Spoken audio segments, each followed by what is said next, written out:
Happy New Year. Thanks for tuning into Sin's Workshop. I hope you're all having a wonderful day. So, it is time for my January wrap-up. Remember, I had a 20-book goal, which was insane.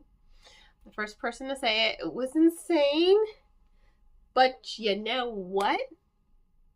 I got close. I was able to read 18 books this month. And I'm so proud of myself. I didn't think I was going to make it to like 12, honestly, but I did it. I did it. So yay! Woo! Go me! I got close. So hopefully this wrap-up video is going to be a little bit shorter because at least 5 of them were all of the same series. And what were they? They were the Wayward Children's series, books 7 to the newest one, 11. Amazing. So where the Drowned Girls Grow, Adrift in Currents and Clear, Misladen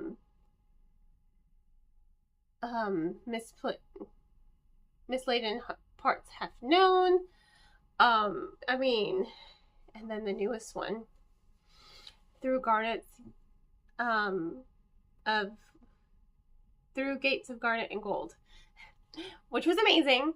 I think what I love most about this series is every other book, so the even numbers, all the even numbers are like a prequel, or they are about a particular character, basically, and their origins, and we get to see their world, we get to go into their world and see what it's all about, but then the odd numbers continue the overall plot points, which do in a way connect to the prequel ones, but more so in the fact like, oh, this character from this book, so their origin, stuff that the other characters around them don't know. So it's really, really interesting, and they're so moving. It's no wonder that this is an award-winning series. They're beautiful. They are simply beautiful and moving, and they deal with a lot of heavy themes, They deal with Naja, who is, kind of like an amputee. She was born with a stump. And she's quite okay with her stump. She doesn't even feel bad about it. It's not until her foster parents, who do love her, the father, I will say. The father, I think, loves her more than the mother ever did. The mother, it seemed just kind of like for show. But you can tell that the father generally, he cares about her. And the two parents clash a lot in that novel. Where the Drowned Girls Go. Yeah? Yeah. That one's about... No, Adrift in Currents Clear. That one's the one about Naja. The other one is about Cora. They're both considered drowned girls, right? Sumi is amazing. And all of her crazy, chaotic wisdom, beauty. She's like the smartest one. She died. She got back to life. And now she's the second leader next to Cade, who's equally brilliant and starting to take over the school, right? And then you have Christopher, who wants to go back to the land of Mariposa to be with his skeleton bride. You have such really interesting characters, and they're all very well written, and they're all very distinct, and they all, you become emotionally invested in them. In every single book. Ansi, oh God, Ansi. I love the dedication where before the story even goes on, she's like, dear reader, Ansi runs. She gets away. And I'm just like, oh my God, this is going to be one of those books. This is going to be one of those books. And it's just well done. It's so well done. It's so well written. They're powerful. And they're so short and sweet, These are novellas. You could read each of them in a day. At most, So, they really were just beautiful and emotional. And I don't even know what to do with myself after reading book 11. I don't know what to do with myself. I'm just like, how am I supposed to move on from this? How? I need another book. I love Shannon McGuire. I think Shannon McGuire is a great author. Great writer, great storyteller, impactful, concise, emotive. They are absolutely amazing. And that's all I have to say on that matter. So up next on the list is The Last Vampire by Romina Garber. I did have the pleasure of meeting Romina. And this is supposed to be like a Jane Austen-inspired contemporary novel, right? In my opinion, though, because I'm more of a Bronte girl, I don't know what it is. I love watching movies based on Jane Austen's work. You know, I love watching those movies. But when it comes to actually reading the work, I struggle with her writing style for some reason. I don't know, it's been a while since I've actually picked up a book to try to read. But back when I was like going through my phase in high school, like, I'm gonna read all the classics. I could not get through one. Oliver Twist, read that. Bronte, oh, I love Bronte. Read those. I mean, Middlemarch, read that one, although, to be fair, I had to read that one for class. So, but I ended up really enjoying it, you know? Which was a shock to myself. I saw the book in class, I'm like, oh God. And then I'm like, oh no, I like this. Jane Eyre, you know, there are some classics I like, but there's just something about Jane Austen that when I try to read them, I get bored. But when I watch any sort of adaptation, I'm like in love, and I'm like, I need to try to reread Austen again because I love the story she has written. Clearly, if it's an adaptation, I snatch that shit up. Retelling, snatch it up. So this book, in my opinion, is Jane Austen meets Bronte. So you've got the Jane Austen like romance, but it has a Bronte atmosphere. So I really, really like that because your two main characters, they act very much like Eliza and Mr. Darcy. So, very much so. I mean, the chemistry is there. It's very much a Pride and Prejudice kind of vibe going on. It doesn't help that his name is William Pride. That doesn't help, you know, that just makes it worse. It's like, oh yeah, totally. He's so obnoxious. He really is. He's very much a Mr. Darcy.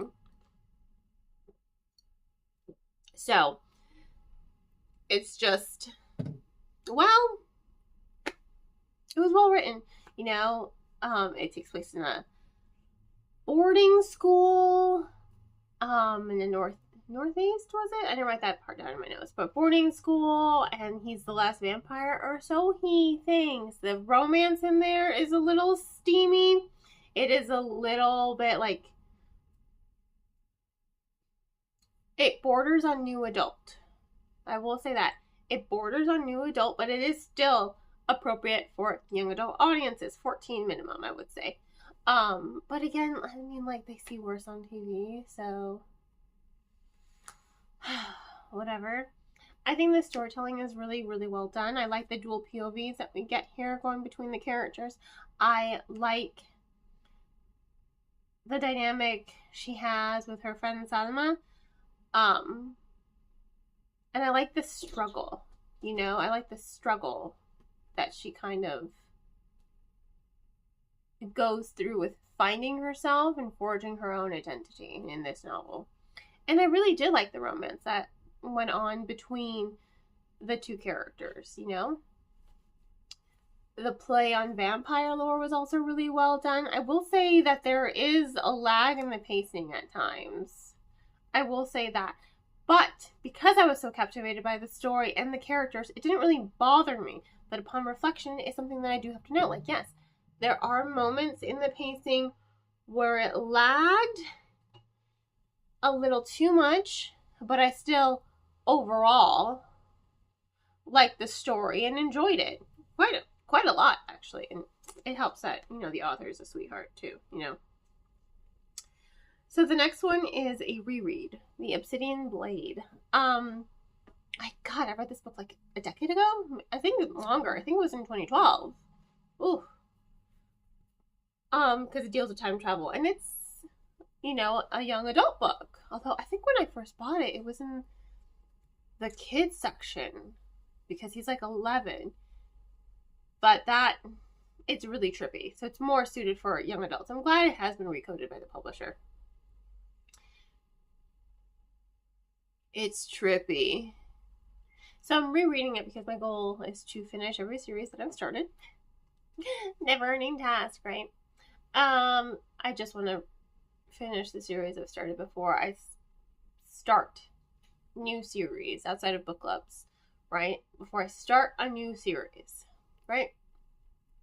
And I was looking at the trilogy, because I own this trilogy, the Collected Discos, and I could not for the life of me remember how it ended. Like, I remembered bits and pieces, and I remembered that it did have a time travel element, and I remembered the discs in the sky, or portals, right?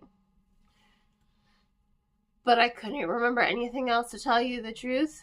Couldn't remember a single bit, and I'm like, well, I can't finish the rest of the series without reading this one. So we're gonna read it. So I read it. It was okay, you know? I think it's just a little too trippy. I do like the plot, though. I think it is really interesting. It's not really hard to follow, but it does have a lot of unanswered questions. I'm okay with that because I know it's a trilogy. So I know, like, okay, we're raising a lot of these questions. Some of them are answered in this book, but I know a lot of them are not going to be answered because it's a time travel novel. You know, it's time travel. You don't expect everything to be answered because then how are you going to continue the series, you know? So it is a time travel novel, and I already know that a lot of my questions are going to be answered if in book 2, if not in book 3. Because right now, Pete Hotman, he's, you know, setting up the stage following Tucker Faye and Lalia, right? I understand it, but it still did, you know, leave me like, okay, what? Like a little confused at times, you know, just a little bit. Not a lot to the point that I hated the book, but enough that I'm just like, and not enough, it didn't bother me enough that it turned me off from reading the rest of the books. No, if anything, it made me a little bit more eager to have these questions answered. Be like, I need these questions answered. I think it seems inconsistent, you know? Like, it seems inconsistent plot-wise with, like, the time traveling and the characterization and dynamics. So I'm hoping with book 2, a lot of my questions will be answered, so then it doesn't feel like plot points are missing. But it was wild. It was a wild, let me tell you, wild book. Follow that up with Not for the Faint of Heart by Alex Scratcher. So this was an arc that was given to me. Yes, I'm only now just reading it. I get a lot of arcs. I'm doing my best, okay? I am doing my best. So, I like this book because it's not really a retelling of Robin Hood. In fact, it's like a continuation. It follows Mariel, who is the granddaughter of Robin Hood. And I think what's really good is before the 16th century, the tale of Robin Hood already existed, right? 16th century is just when the Catholic Church decided to add Maid Marian in there because it was queer. There has been a lot of discussion about the queerness of the original Robin Hood tale, right? I would actually like to see that adapted properly. But it became popularized in the 16th century with the addition of that romantic aspect of it with Maid Marian. And that's the story that everyone really knows, you know, unless you actually like do a deep dive into the history of Robin Hood. Your historians are even saying like, no, there's definitely a queer aspect to this and why they're called the Merry Men and why they're living in seclusion in the forest. And he wasn't like always like a great guy. He was just like, yeah, I'll get your money back for you for a cut. Like he was like kind of like a shady anti-hero, right? I think that's really interesting, you know? He wasn't just like, totally like, yes, I will defeat Nottingham and I will totally avenge the rights of the poor. Nah, he was kind of a sleaze, and he's like, yeah, I'll get your money back, but I'm gonna take my cut first. You know? So he never, like, would fully return all the money to the people. But yes, there is a discussion of the queerness in the original Tale of Robin Hood. And I like that Lex Crusher kind of like went with that, you know? They really definitely went with the queer aspect of the story. Because even in this one, he marries Maid Marian, but I forget who he runs off with. Maid Marian kind of like leaves because she's like, you know what, I'm kind of tired of this lifestyle. It's not really suited for me. So she leaves, and Robin Hood's one of his merry men, one of the popular ones too, I can't remember which one though, leaves as well. And who does Robin Hood go after? He goes after the merry men. And they ride off into the sunset together and decide, we're going to leave the scoundrel life behind and just travel the world together. They're honeymooning it. It's quite cute. So with this one, Mariel and Clem are your queer couple, right? Clem is a healer. She lives in the forest. She will heal anyone who comes to her, whether they're a merry man or whether they're work for Nottingham, right? She has ethics. She's like, I don't care where people come from. I'm still going to take care of you. Mariel very much suffers from feeling abandoned by her mother, and a toxic relationship with her father, Jack, who is Robin Hood's son-in-law, and she always feels inadequate. She always feels like nothing she does is good enough for him, and he doesn't really lift her up. All he does is kind of like complain and basically say like she's not good enough. So she's constantly trying to prove herself to her father. Her mother has kind of abandoned her, so you think, you know. Turns out Jack is kind of both her parents they suck. When you meet her mom, you're just like, wow, you suck. Like, your daughter is better off without both of you, right? And she realizes that as well near the end. I like their dynamic because Mariel's very much a grumpy sunshine, and Clem is very much a sunshine. Like, woo! She's cute, she's adorable, she's funny. And their dynamic is really, really wholesome. I think my issue is the pacing. The pacing is inconsistent for me. While I like the character dynamics and I do think the story is really interesting, I think the pacing and it disrupts the plot, you know? It just lags and it drags it on. And mind you, I was listening to the audiobook at times 2 speed, and even then it felt like it was dragging. I had the physical book. I struggled to get into it, and I'm thinking like maybe it's just reader's fatigue, and it might be. I'm like hella tired right now. But so I audiobooked it, and even the audiobook, it just felt very long. It felt too long, and the way the plot developed, it didn't feel fluid to me. I was just like, okay, well, wait a second. How did we get to this going on right now? You know?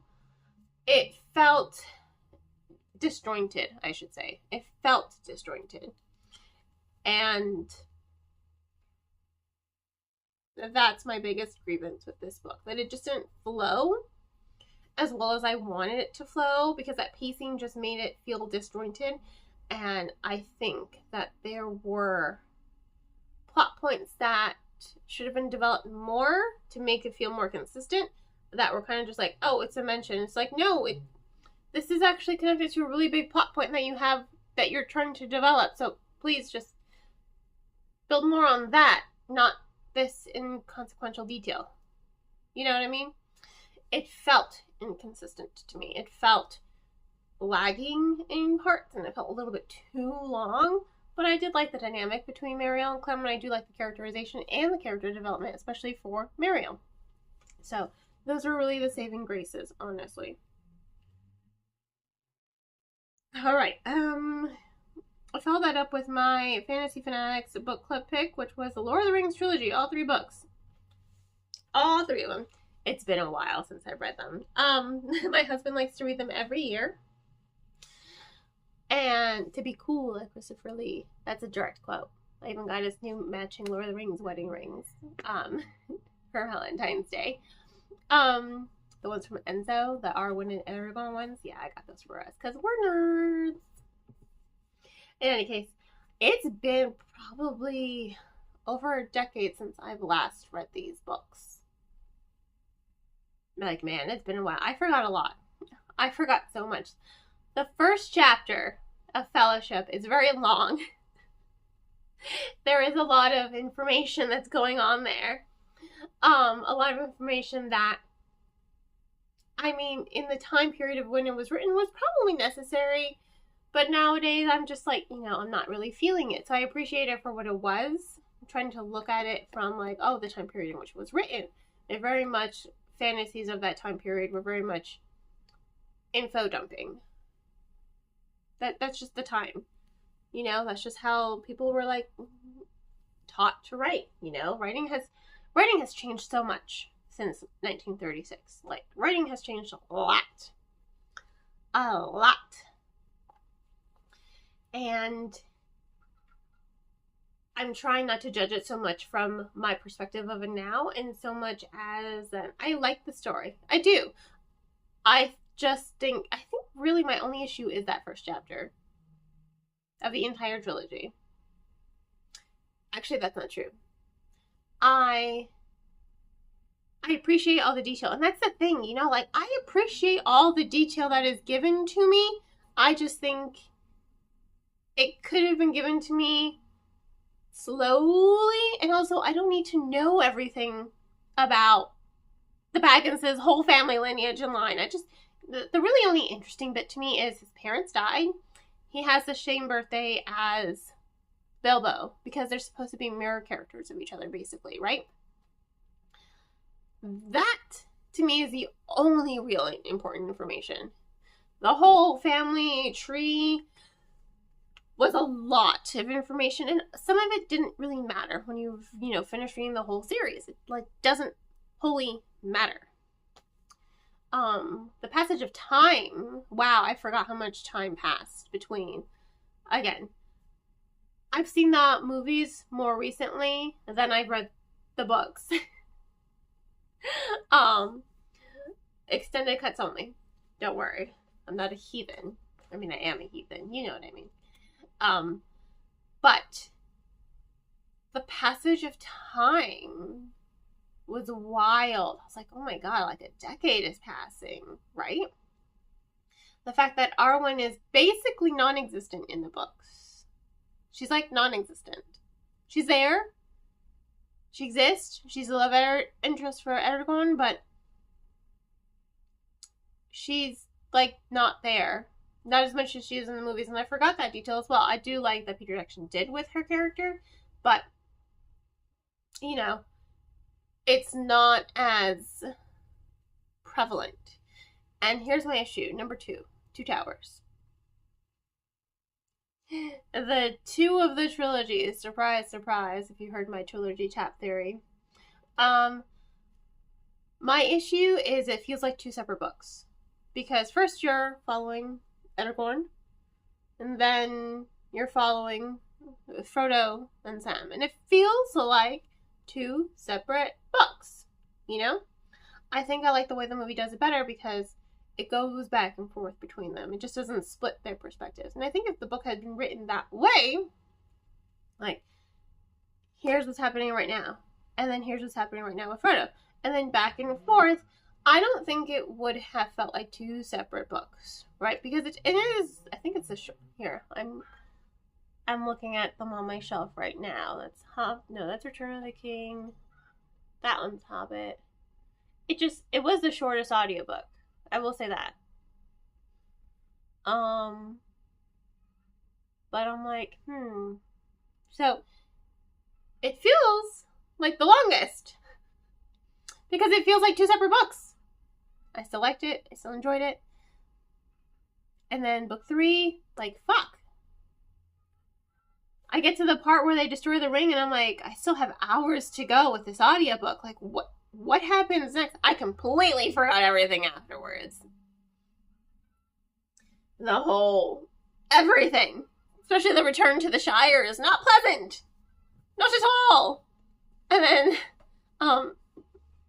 I always get Sauron and Saruman. Saruman. Yeah, Saruman. And Wormtail are in the Shire. And again, the movies are imprinted. I'm like, oh, they didn't die at Isengard. They die in the Shire. Because he's such a petty wizard. He's lost all his power. Evil doesn't pay. And it's so funny. Because I'm like, well, fuck. I forgot everything in the Shire and the battle between the hobbits. And I was just like, wow, these hobbits, they just can't catch a break. They just had to deal with all the shit outside the Shire, hoping for a nice, safe, warm welcome. Like, nope. Even innocence is tarnished and affected by the war, which I think is what Tolkien was really getting at. Like, war impacts everyone. No one is safe. Virtue is rewarded, right? So it really was a really nice chance to reread them and revisit them because, again, it's been years. I forgot so much. So much. I followed that up with Tidespeaker. So this was an arc that was given to me, and it also won the Book of the Month title on my website. That's okay. I wanted more from it because the book is marketed as with a romance aspect to it, and you see it when you're reading it. It's there. It's simmering, but nothing comes of it. I am happy that Corinth. I'm happy that she chooses herself. But I still think, here, you can either do these 2 things. She can either just not have the romantic aspect in the book at all. It didn't need it. If you're not going to do anything with it, and then building that slow burn tension in the story and having it go nowhere is disappointing as a reader. Like, I'm expecting it to go somewhere, right? Especially because it is mentioned in the blurb. I think the story would have just been so much better without that, right? Now, if you're going to have it in there, fine. Have them have their romantic aspect, right? Have them develop it. Have their falling out. You can still have her choosing herself, but he could have followed her, He could have chosen her and her plan to get her people, because she's a floodmouth. The people with elemental powers, floodmouths, mudmouths, gustmouths, and firemouths or flamemouths. People with control over the elements, they can talk to the elements, are placed into positions of servitude because back ages in the book, they abused their power, people rose up, like, nah, brought them down, and then they were then placed into a position of servitude, right? Lesson learned. But they're pretty much abused now, and now they want equality. It's like they don't want to be in power, they just want to be treated as equals. They want to be respected, right? So that's their goal, and that's what she wants. So he could have chosen that with her. He could have followed her off, like his sister did. His sister, who was in love with the firemouth, that worked for them, she chose her. She gave up everything, and she's like, no, I believe in your cause, so I'm going to follow you. He's like, I can still find a position for you. Like, come on, dude. Like, no. I'm glad she chooses herself, but I think that having this tension, romantic tension in the story, and then doing nothing with it was kind of a letdown. Because they don't even have, like, a proper, like, they never properly got together, so they don't have a proper breakup. It's just it's a one kiss. They have one kiss. they don't even become proper friends either. You know, so it's really disappointing to see that. It was a little disappointing. A lot, actually. So, it's okay. Okay. I followed that up with Captain of Fates by Catherine Weber. This is the 4th book in the Twin Crown series. I don't think you can get the book in the States outside of an ebook right now. I bought the Waterstones exclusive edition because I had all the Waterstones versions of the Twin Crown series. And it was pretty. So this one's a standalone. But you cannot read it out of order. You can't just be like, oh, it's a standalone, I'll read it. No. You will spoil the main plot of the Twin Crowns trilogy if you do. This one follows fan favorite character Marino. And I really liked it because in the trilogy, he seems kind of like a not serious character. You know, he's a sailor. You know, kind of think like he wants to be like Jack Sparrow, but he's not. Kind of thing. And he's charming. He's charismatic. He seems like not serious about anything, but he's actually really deep. You get to see that he's not just all fun and games. He's like very deep, you know. The sea is his home. His ship is his home. He doesn't like being land-bound. He likes to explore, and his sister is obsessed with finding him a match. And he's like, I don't need a match. Like, I'm happy. She's like, no, you're not. You can't be happy. You don't have a partner. Which, that was the most annoying thing for me. I'm like, Celeste, come on. Get over yourself, right? Everyone's obsessed with finding him a partner. And I'm like, get over it. Like, not everyone needs a partner to be happy and be fulfilled, right? And it was just really, really entertaining. It was really frustrating to see his sister act like that because I thought so much more of her from the previous books. But now you get to see Marino really come into himself in this book, and you get to see him fall in love, not just with the mermaid, but with the baker girl, who is amazing and such a sweetheart. And another thing you also get to see is it also has the lore of the land that he gets trapped on, that the mermaids are also trapped. So Solvara is like an island nation, and there's a ring, right, around Solvara that the mermaids are trapped in. And they are trapped and cursed to kill anyone who tries to leave the island. Because there is a twist on the tale of the Little Mermaid in this book. Little Mermaid, gave up her legs, fell in love with the king, blah, blah, blah. They end up together to have a kid, blah, blah, blah, right? She decides to go back to the ocean because she misses her sisters. He kills her. Everyone's cursed now. So Marino's like, well, I'm here to try to find something, a potion to save my sister. Because she gets sick of her own doing. And he gets trapped. Falls in love with the mermaid, bigger girl. It's great. I loved it. It was such a fast read too. I didn't want to put it down. I love the story. I love the characterization. I like that it's 3 POVs, Kira, Lana, and Marina. It was just so well done. And I'm excited to read the next one, which follows Prince Alaric. Or King Ulrich of that wintry kingdom, King of Beasts. I'm so excited. I just got it in the mail, so I'm really excited to hopefully read it sometime soon. Cut me some slack, okay? Next up is The Last Dragon of Mars. So this is a book I read to my son every night. It's really cool, actually. Space dragons! So every planet and every moon in the solar system has a dragon avatar.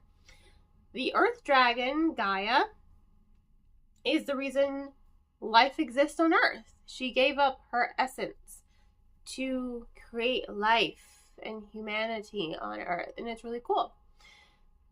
So, humans being humans, when they found out that, they're like, well, we're going to go to Mars. And they tried to convince Mars to sacrifice himself to bring life on Mars. And the Mars dragon, Ares, is like, yeah, no, I'm not doing that. I'm not killing myself for you people. Literally. So what happens? The Luna Moon teams up with Phoebos and Deimos, the 2 moon dragons, and they kill him. And so now, with his last dying breath, what did he do? He cursed Mars. Cursed it. But, you know, people still live on Mars now. They tried their best. They're like, well, he's dead, so we can now live on Mars. And then they found out it was cursed. Like, everything on the planet Mars tries to kill them. There are sandstorms.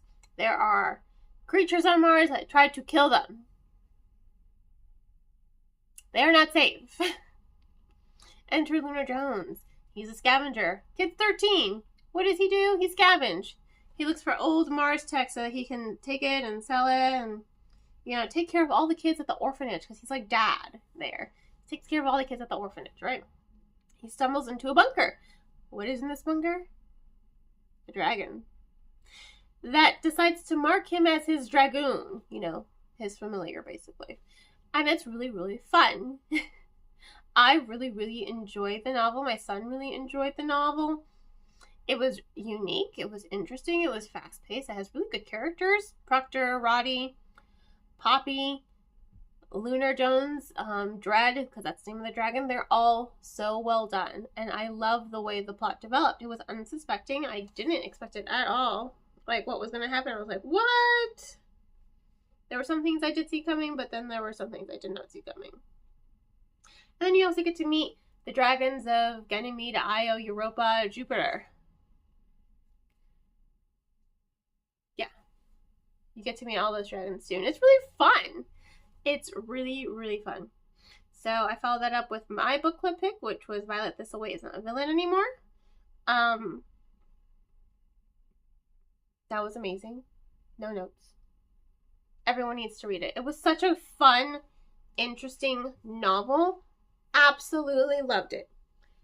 Absolutely loved every stinking minute of that book. It was funny. It was cozy. It was romantic. It was fantastical. It follows Violet, who was the Thorn Witch, and she doesn't want to be the Thorn Witch anymore. She wants to be a good guy. So what does she do?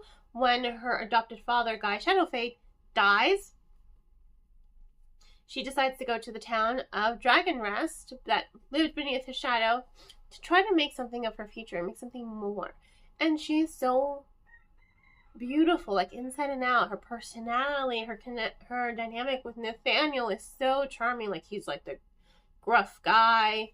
He runs an apothecary. He feels responsible for his parents' death and his choices to become an alchemist. He feels let his family down, so now he's like giving up that because he's disillusioned, because a lot of the things he did it so that he could change apothecary, right? And make better herbs and supplements. And instead, much of his was turned into the crucible and used as weapons. And he's like, that's not why I wanted to do this. So he's very disillusioned. He has his own baggage, right? The townspeople are hilarious. I loved the writing. I love the chalkboard signs that break up the chapters, because it's like witty banter between the apothecary and her flower shop. It's just funny. Absolutely love this book. I think everyone needs to read it. It's 5 stars. Easy 5 stars. I followed that up with Bane of Asgard by Cinda Williams Chima. Okay, this was also an arc gifted to me from the publisher. So I have book 1. I have a LitJoy exclusive edition of book 1. And I remember thinking, like, it was okay, right? But I wasn't gonna go out of my way to buy book 2. And LitJoy, I would have bought the LitJoy one just of a matching set. LitJoy never followed it up. Well, the publisher reached out to me. It was on the list of books, like, you know, for your interest. I requested, I'm like, great. I can read this book. I don't have to pay for it. It's okay. I'm glad I didn't pay for it, because I feel like there was just nothing done. It was boring. It was boring, and it felt long. It not only was a long book, but it felt long. And that's the thing that I get upset about the most. I mean, I have read, like, Queen of Air and Darkness. That's a 900-page book. Right, by Cassandra Clare. I blew through that book. It did not feel long. I look back and I'm like, damn, you're long, but you didn't feel long. This one's like 600 pages, and it felt like 900 pages. Halfway through it, I ended up just getting the audiobook on Spotify. And I did the audiobook because it felt long. It was boring. there's hardly any, like, actual... It's more like Vikings with some fantasy in it. You know, you expect to see it, you think, oh, we're gonna see some of those Norse gods in here and some of that Norse mythology play out. No. No. It was just a disappointment, honestly. It just felt long. Felt so long. And I just so badly wanted to like it, because there was a lot of potential with book one. But I'm just like, I'm gonna see if I can find my book one and just sell them as a set, honestly, on Pango. Because these are not books that I need to keep, nor do I want to keep. Just taking up space, honestly. I followed that up with Fallen Gods by Rachel Van Dyken. This was another arc sent to me by Red Tower Books. I will start by saying it. I do feel like it is one of the better, well-written Red Tower books out there. However, again, ironically, this one had more Norse mythology than the previous book. But it's more like a urban fantasy. It's like a dark academic urban fantasy. Because you're following Rey. She's sent by her father, Odin, to go to this school. Now, I just have some questions that I don't think were fully answered. Like, why this frost giant? Why Eirik? Why him? I didn't understand that. Like, how do we know he's the key to finding Thor's hammer? Like, I didn't quite understand, like, who he was supposed to be in Norse mythology. I feel like that's never really brought on. He's a frost giant. Like, okay, cool. Which one? Clearly not Loki. It's just, I feel like there were some plot holes. I wanted more fantasy. I will say I did like the romance that developed between Rey and Eirik, because they're like enemies to reluctant allies to lovers. And I like the build of the tension between them. Like, they're both very attracted to each other right from the beginning, right? They used to be betrothed and he broke off the engagement because he didn't want her to be used as a pawn by her father. So I'm like, okay, that's respectable. I like that. Kind of broke her heart, though, because he wasn't honest to her about it. So she kind of hates his guts. Because she feels like she wasn't good enough, right? So I like the simmering tension between them. And I like that something happens from it. And I like the ending, how they choose each other over all the damn bastards who are doing like a whole power struggle for this damn hammer. I think I just wanted more fantasy. That's my thing. When I pick up a fantasy, if you're marketing a book as a fantasy, I expect more fantasy. Market it as an urban fantasy, and I will go in with those expectations. Market it as a dark academia, I will go in with those expectations. Marketing is key. It is key. And this is why sometimes I pick up books not knowing anything about them. Because if I don't have any expectations of the book, then I am less disappointed. Or thoroughly, entertained. Marketing is key. Market your books properly. Please, for the love of God. In any case, I expected more Norse mythology. Or at least they actually did do Norse mythology in the book. That was in the book. I expected more fantasy.